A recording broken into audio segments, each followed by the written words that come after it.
Times now has accessed the government's offer of remuneration to civil society members of the Lokpal Joint Committee meeting, an offer that Team Anna admits that they received. Moreover, Arvind Kejriwal has said that Santosh Hegde and Anna Hazare both availed of the offer, but they chose to travel via economy class and not business class as offered by the government. But let's get in the details first from our political editor Navika Kumar, joining us live from the capital. Navika?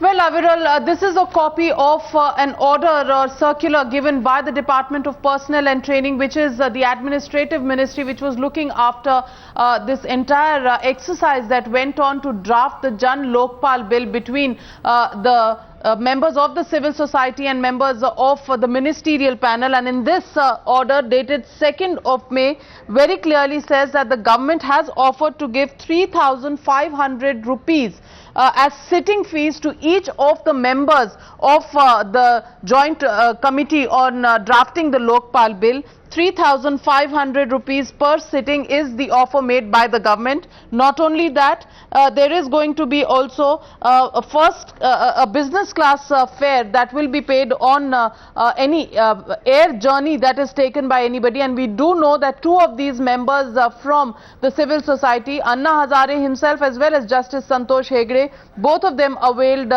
were coming from outside of Delhi, and they were entitled to business class fare by the government. Also, boarding and lodging facilities and payment regarding that would be borne by the government. This is the office order that was circulated, made an offer to all the sitting members of the joint committee. 3,500 rupees per sitting was the sitting fees that was offered to each one of these, as well as business class fare on any airline that outstation members wanted to make. That was the kind of offer that was given by the government to the Anna Hazare committee, which is the joint committee which actually worked with the government really to frame the Jan Lokpal bill, an aborted attempt which still needs to go. But questions are being raised on why some of these members availed of any of these allowances, even if the government offered, if they were doing it really